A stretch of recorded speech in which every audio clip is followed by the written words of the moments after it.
Hello, everyone. Welcome to the State of Fremantle Podcast. You're listening to Baden Redshaw, and this is my first ever. Well, I did a podcast like this last year. It was on YouTube, and it was like a visual sort of video live vlog. And I spoke about Fremantle and how excited I was for their season, and basically talked about the state that they were in at the time. And, they'd racked up a couple of wins. I was quite excited. And, they'd had a couple losses here and there. Anyway, regardless, I've started this brand new podcast up because I had a suggestion from a friend of mine that said, "Hey, Baden, you should start up a podcast. It'd be really good. You have the voice for it. You have the mindset for it or something like that." And I said, I can give it a try. I can see how it goes. And, because when I was younger, and it was only just a couple of years ago that he retired, but my uncle Ian Cameron from Perth ABC Breakfast Radio was, he was employed by the ABC for over 40 plus years. And then, tragically he passed away only just a couple of years ago. So I guess it kind of runs in the family, the whole podcast / radio type thing.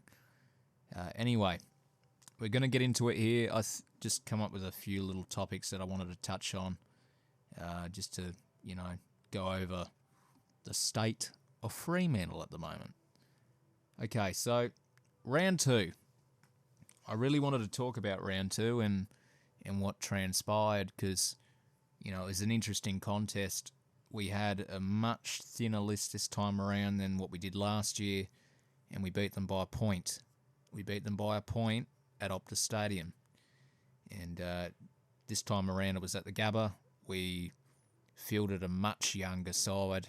We had some of our veterans in there, but unfortunately we couldn't have some other elite stars there. We didn't have Ed Langdon. We didn't have Brad Hill.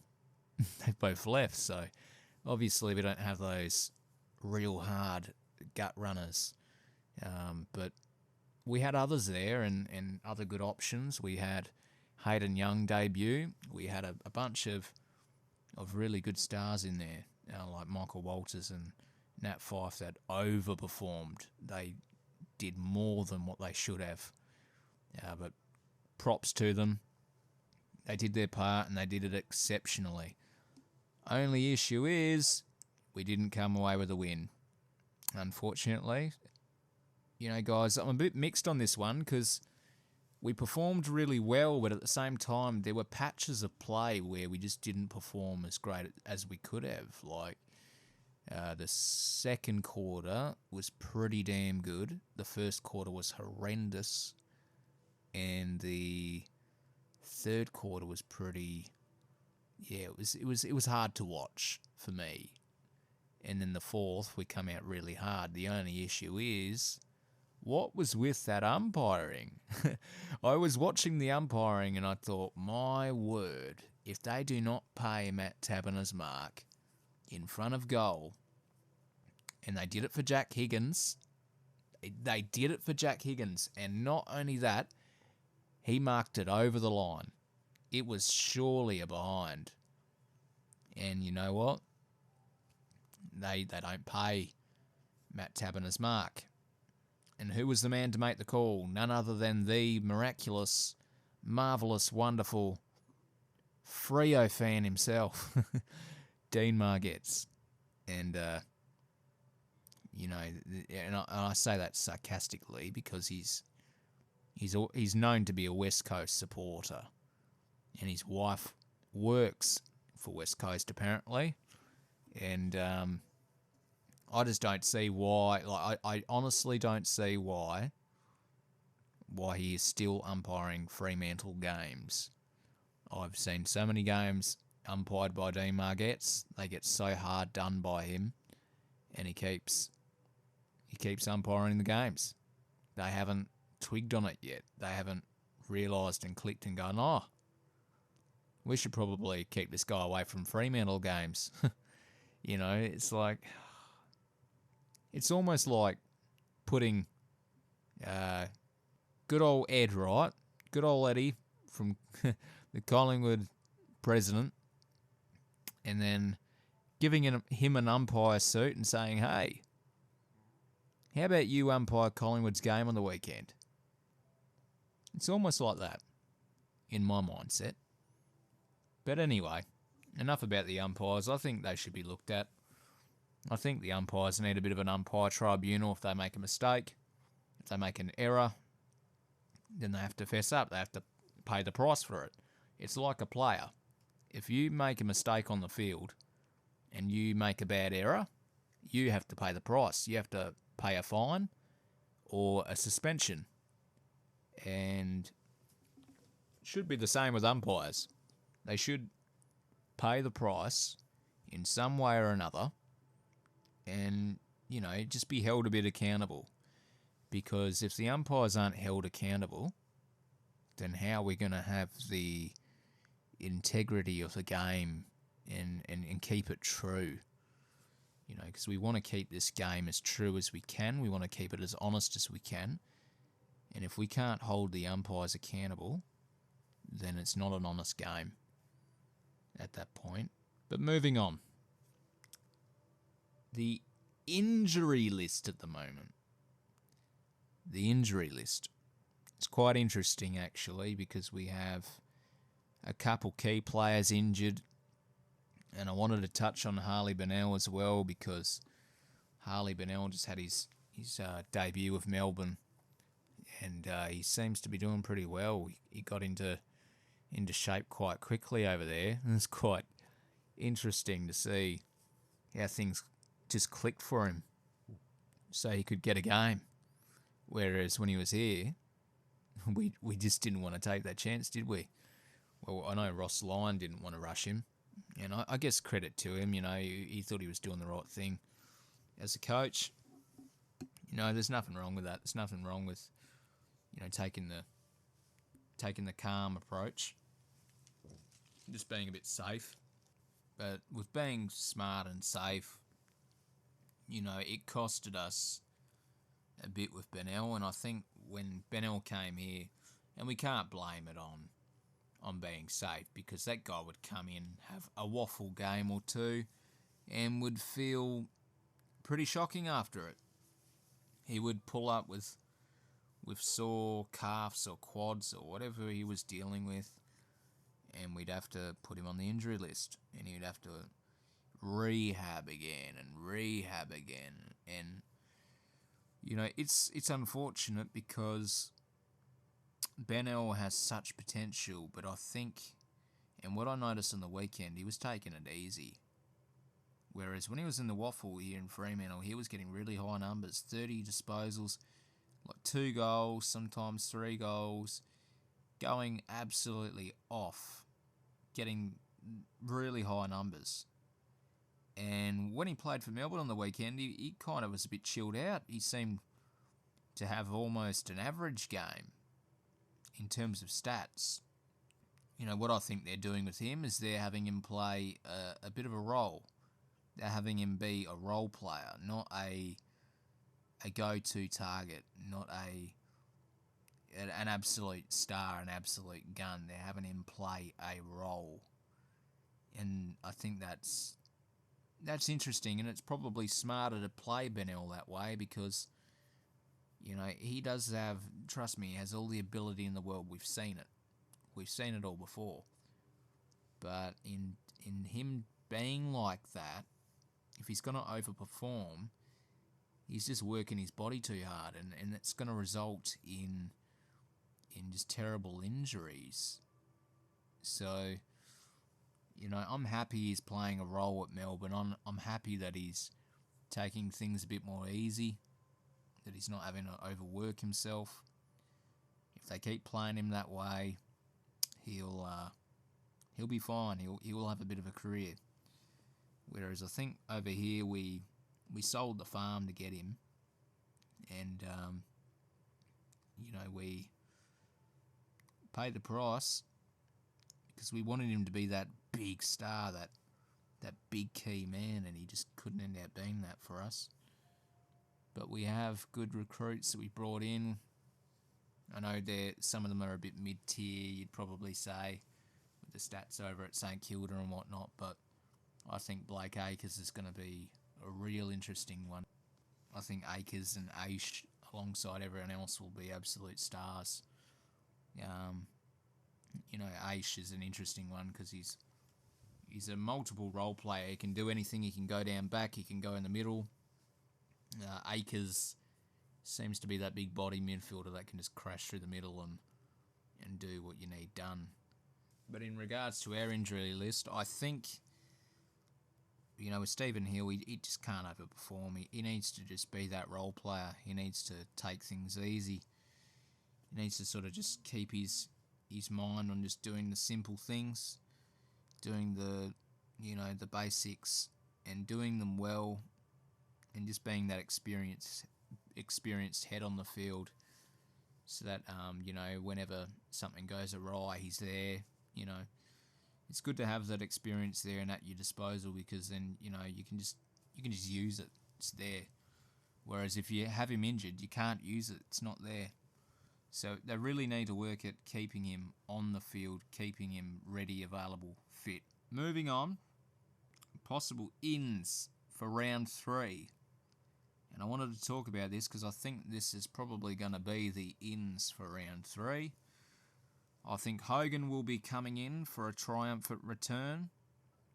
After a long layoff, Hogan has been overdue for a return, probably by a week. I don't know. They're taking the calm approach with him, and they've stressed that in a lot of interviews. And I said last week, I said it wouldn't surprise me if he come out on the field for the Brisbane game and they didn't play him. I thought, oh, right, well, they're not playing him. But you can bet surely they play him this week against Port Adelaide. Surely they put Hogan out there alongside Taberner and Lobb as the 3-man forward line, alongside Lloyd Meek for the ruckman position. He'll take over for Darcy because Darcy's obviously injured. It's not as bad as we thought, but still it's a TBC, which means to be continued. So it could be quite some weeks before Darcy comes back, and honestly, it's a little bit concerning. Even though Darcy is not the best ruckman, and it's a lot to take over a big dominant ruck position like Sandilands had solidified. Sean Darcy needs those games and he needs that experience. He needs the time to be out there, but unfortunately the injury is just going to take a little bit of that time away. So Lloyd Meek will come in. Nathan Wilson will come back in. He'll probably come in for Hayden Young. As great as Hayden Young played on the weekend, Wilson will have to come in and be that experienced head and replace him. He's got that amazing run. And then they'll bring in probably Stephen Hill as well. Stephen Hill will probably replace someone. I think the outs will be Darcy, Hayden Young, Brandon Matera, and as good as Collier was on the weekend, I think they'll probably take out Travis Collier, or if not Collier, they might take out Banfield or Bewley. But that's still to be seen. Not entirely sure. It's really up to selection. I'm not on the selection panel, obviously. I'm just a fan like everyone else, but I'm just making speculation. Port Adelaide game on the weekend. How do we beat Port Adelaide, especially at Metricon Stadium, a ground where we had difficulties last year? Now, guys, I think this is going to be a game not about skill. I know Justin Lemieux has put big emphasis on skill, but I think what wins us this game is grit, heart, determination, and a desire to be around the football, go at it hard, compete hard, and make it a rough contest. There was a game back in 2018 It was at Optus Stadium. It's a wet weather day. It was Fremantle versus Port Adelaide. And it was a hard game because neither side could get the ball cleanly. It was a tough game. It was a real difficult game. And it was extremely low scoring because, Port Adelaide couldn't score. It was such a wet weather day. I think it was a bit windy too, but, it was such a close game because of that. And it wasn't about the skill. It wasn't about any of that. It was about the competing. It was about the hard-hitting brutality of the game. And I said to my brother on the day that I watched that game, I said, the only way Freo can win here, and they were much more less experienced than they are now. I said, the only way they can win here is if they play to kill. And I know it sounds brutal, but I said the only way they can win is if they play to kill. They need to absolutely obliterate Port. They need to crash into the mud. They need to play to injure. And they did. A couple Port Adelaide players went out with injuries, I'm pretty sure. And it was a tough game. It was low scoring, but Freo got up by 9 points. And they did it. And I think that's going to be what gets them over the line this time. I think they need to go at it hard. They need to be around the footy. They need to do what they can. If they can get skill in there, obviously do your skillful things that you need to do. But it's going to be a surge-like mentality. They're going to need to surge like they haven't surged before because no one wants to go zipping 3. No one wants to go zipping 3. And to be honest, I did make a prediction on the Fremantle Facebook group earlier this week. And I said, guys, I don't see us beating Port Adelaide. It's at Metricon. Port Adelaide has huge momentum. We have none. And it's going to be down to just really hard competing. Compete hard. That's all it's going to come down to. And obviously a bit of skill when you can throw it in there. We surely have the list to do it. It's just a matter of whether we can actually get it done. I honestly believe we have the better list than Port Adelaide. I don't really think Port Adelaide has the best list. Honestly, I think Fremantle has a much better list than Port Adelaide, but it's hard because you can have a better list any day of the week, and you can still lose. You can still lose having a better list than another side. Like look what happened to the Eagles in round 2. Absolutely obliterated by Gold Coast. Absolutely obliterated, and it's probably to do with the rustiness being out so long. But yeah, no, you can bet any day of the week the young side, the young hungry side, will be stronger than the old beat down side coming out of an isolation period. And that's what happened, and I actually won money on that. I won $360 from a $10 bet on Gold Coast 40+. And I found that quite interesting. But yeah, guys, that's the only way we beat Port. We might have the better list, but I honestly think Port are all the chance in the world at the moment with the momentum they have. It's just going to come down to whether we can actually get the result, because you can get close as much as you want, and you can almost win games as much as you want, but you don't want to be almost winning games. You want to win games, whether it's by small margin, huge margin. You want to win. You want to get the result, especially in a 17-game season where 2 of our games have already passed. We're going into our 3rd this week, and yeah, it's tough. It's tough to call. I can see it going either way. I will back my boys in. I'll back Freo in, but at the same time, I can see Port Adelaide beating us, and taking advantage of the ground because they beat Gold Coast there. You can bet they can probably beat Freo there as well. But one can only hope that we win, so I'm going to hope for the best. I'm going to hope that we come out with a win, and hopefully Freo come out with a result. If I'm to give a prediction of when Freo will finally win, I think it's almost a certainty that we'll win the week after against Adelaide. I think they don't really have a great list. They don't have great depth. The forward line's not looking that great. They are a bottom four side. We'll definitely beat Adelaide. You'd think we would then go on to beat the Gold Coast, but we did lose to them last year in MetchCon. That's Gold Coast's home ground. Gold Coast is set up pretty nice at the moment. They're looking pretty good for some more wins. I can't see why they can't beat Freo, but at the same time, they shouldn't be able to beat Freo. That's the thing, they shouldn't be able to beat Freo. And Freo should be taking that win and running with it quite comfortably. But we'll see, that's still to be seen. I'm predicting that we'll go probably 2-3.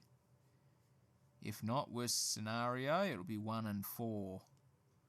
But I really hope that we get those vital wins. If we can beat Port Adelaide, I can guarantee you we then beat Adelaide and we then beat Gold Coast. Because if we beat Port, that's our tough challenge. That's the toughest challenge we have. If we beat Port, we should go on to beat Adelaide and Gold Coast. So we'll see how it pans out. Hopefully we win. Hopefully the Dockers do great. Hopefully we get some good returns from some great stars that deserve it. And, hopefully we do really good to finish out this Gold Coast hub, because obviously it's been a bit of a disastrous start. It hasn't really gone the way we wanted it to. We just need to really fight hard here, because if Lomua really wants to, have a great season, get in finals, he needs to get wins. So we'll see what he does. We'll see what they do, the players, to honour his game style, and hopefully we get the result. But at the end of the day, they're still a young side. They need to click with the game style, the new players. Everything needs to fall into place. So we'll see what happens. Moving on. There should be a WA hub coming up after round 6 or round 5. I'm not entirely sure yet. Apparently they're releasing the fixtures this round, so it'll be after round 3.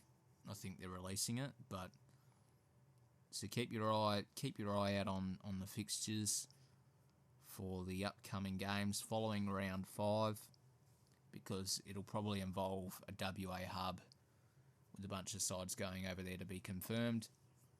And I'll keep you guys up to date with that. That's all I've got for the moment. And thank you for watching or listening to the podcast. And I look forward to doing another one next week. Let me know what you guys thought. And look forward to doing another one. The State of Fremantle. Let's go Freo. Let's beat Port Adelaide this week.